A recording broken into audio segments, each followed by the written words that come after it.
The workout doesn't matter. The length of training doesn't matter as much as treating yourself as important does.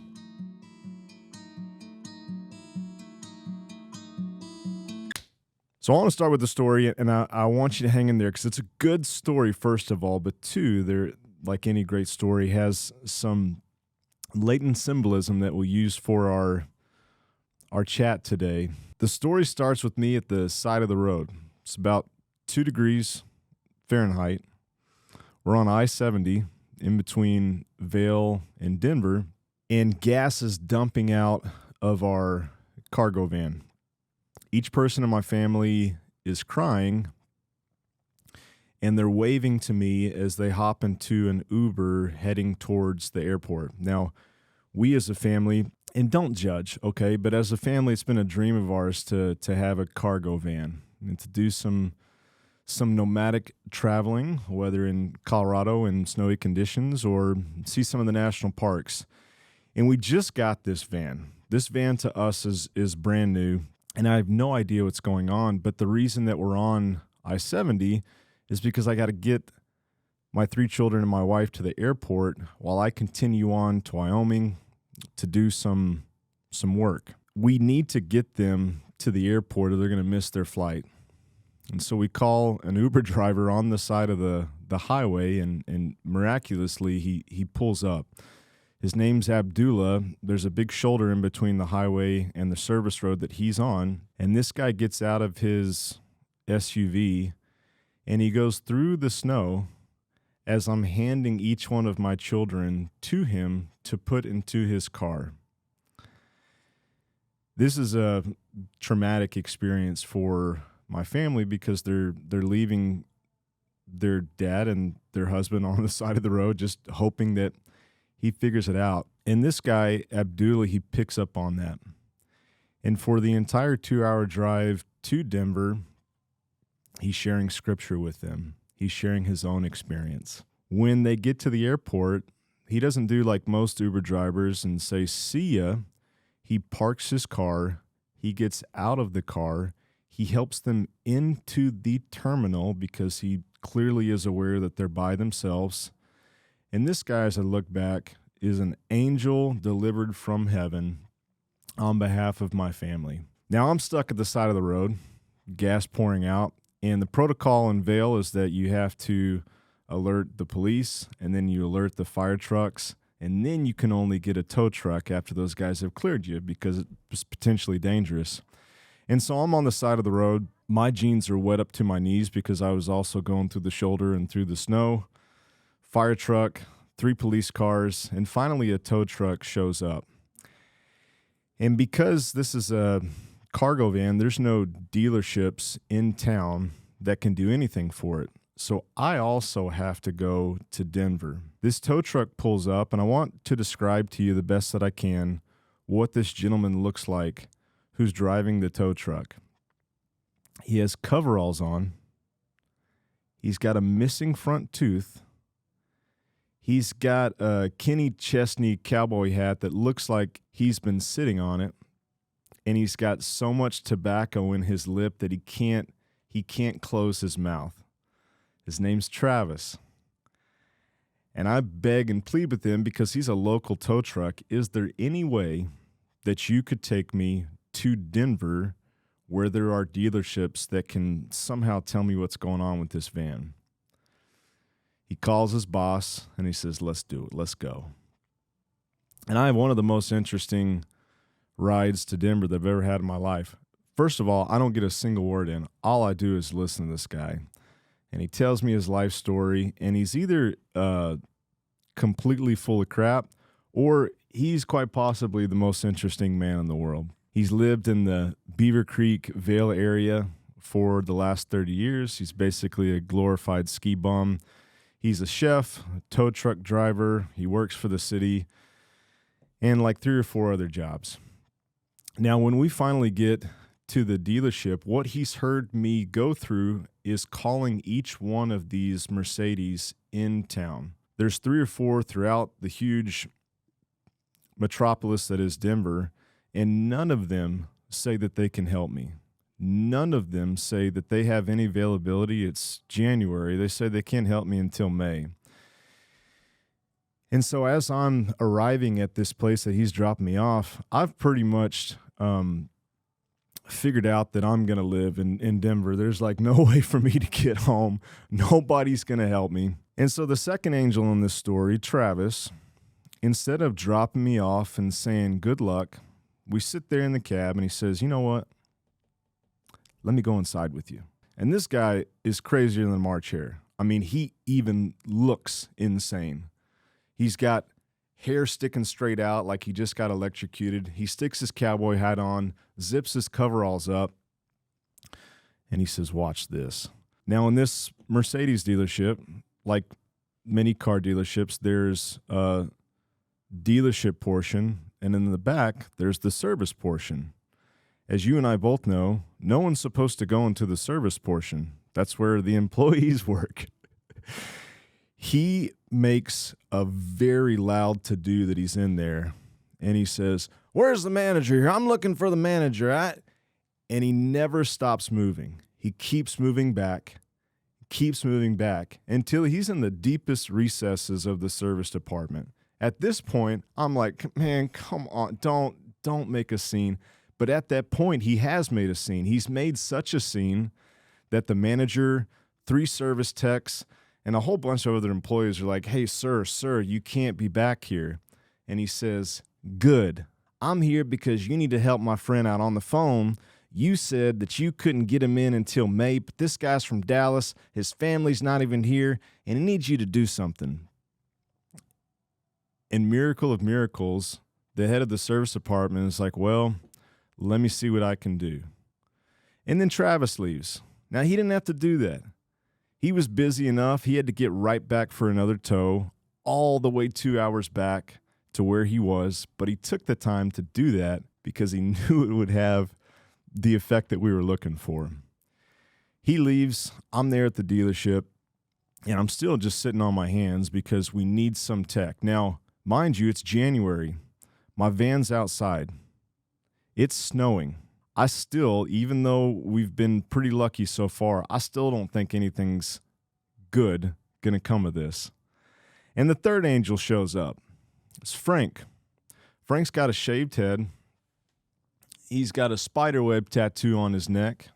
And he comes out in the snow without a jacket, gets under the front part of the van and says, hey, man, this is a long shot, but I think I know what happened. I think it got clipped in some snow as you were driving through something, and I think that I can fix this and get you out of here. And he did. It took him an hour and a half. I could see that his fingers had turned white because it was 10 degrees outside. But this guy was already busy. He didn't have to do this. But he took time because it seemed like it was important. And so that's a long story, but the moral of that story is each one of these angels had other things that they were doing, but because someone else seemed to be in need, they were able to make time and space for something that was important. And today, the concept of busy is what I want to talk to you about. I'm Spencer Nix. This is the BPR podcast where we chat about the art of radical health and athlete design. And most of the time, these podcasts are geared towards the coach, but not today. Today, this one's geared towards you, the person trying to be healthy. Now, I hear this a lot. You ready? I hear this comment. You know, I would love to train, but I'm just too busy. It's so common, it's almost a cliche. Now, that statement is typically accompanied by, I'm busy because of work, or I'm busy, you know, I'm a mom of 3. And those of us that are coaches and not your spouse or your coworker, man, it's hard to argue with that. We often say, well, man, maybe they are too busy. But today I'm going to do just that. I am going to argue with it. I'm going to say some hard things so that you might rarely use that as an excuse moving forward. And then, if you're brave enough to stick around, I'm going to tell you exactly what to do instead. Now, before we launch into this, I'm not speaking as a sentient being sent down from on high who's never felt busy. I am on the operating table right next to you. I feel and have coached myself through all of this stuff. So it's not, oh, you really should. It's more, I know exactly how you feel, and I have to work on this too. Still to this day. Now, the first reason that we use this alibi is because it feels saintly. What's implied is that you're busy, but you're suffering for a good reason. No one, I imagine, in the history of time has claimed that they're too busy because they're doing trivial and silly stuff. It's typically something that has like a badge of honor to it. You're too busy because of your kids. You're too busy because of your career. But I want you to know this isn't a saintly sacrifice. You subjugating yourself in the name of your family or your job is implying that both need you to compromise your health on their behalf. Now, look, maybe there's a few jobs out there that are like that, but most aren't. Maybe there's a few families with tyrannical children lording over their mommies in their weakened conditions, and they love it. But I honestly doubt that that's you. It's not virtue that you're showing, it's victimization. Now, the best relationships throughout history and time are the ones where both parties are strong. Think of any story, except maybe for Weekend at Bernie's, any story that's worth listening or watching, all the protagonists, all the heroes have strength to them. They may be different, but it's not a very good story without that. I'll give you an example. Why do you think that Marvel is better than the Justice League? Do you think it's the directors? Is it the actors? No, my opinion is that Justice League isn't as enjoyable because everybody looks weak compared to Superman. He can do all the things that all those other guys can do. Now, Marvel, say what you will, they're all strong, but in a different way. You can think of any other movie with a ragtag group of actors, and what makes Ocean's 11 good is because everybody brings some strength, albeit different. And the same is true for you at home or at work. Those people around you, they actually want you strong. They want you at your best. Now, if this is you, and it's me too, if you feel like a victim of your circumstances, I want you to listen and do one thing, and then you can shut this recording off. Now, I want to warn you that if you do this, it will ruin this feeling for you. This nice warm blanket of nobody understands how I feel. It can rarely be used again. I want you to go up to the person, family member, child, coworker, boss, whoever, and I want you to say this. I feel like you want me to compromise my health in order to do whatever it is that you're saying you're too busy for, and then say, is that true? Now, most of you won't do that because even just saying that sentence out loud, it sounds so silly. And more than likely, you know it's not really true. Now, if you were playing the victim, it's okay. We all do it. It's actually a coping mechanism. It's a way that we give ourselves comfort when things are hard. But the quicker that you can snap out of that from here on out, probably the quicker you can get to taking responsibility. And that's one of the things that I want to dig into next. Before we get to the practicality part of the sermon, I want to go a little bit deeper. We say we are too busy, I think, because we don't want to admit what's really going on. If it wasn't something else outside of you that caused you to skip workouts, do you know whose fault it is? It's yours. That doesn't feel very good. If we admit that, then we're admitting the self-disgust, self-contempt, shame, self-consciousness that we're very well acquainted with, if we're honest, that's inside of us, and we don't want to feel that. Now, one, I hope it's encouraging to hear that in all the years that I'm coaching others, that thing is so normal.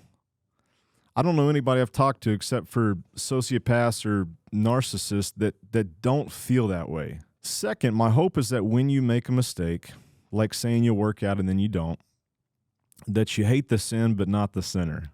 You should treat yourself the same way, this is how we tie the story back in, you would treat somebody stranded on the side of the road.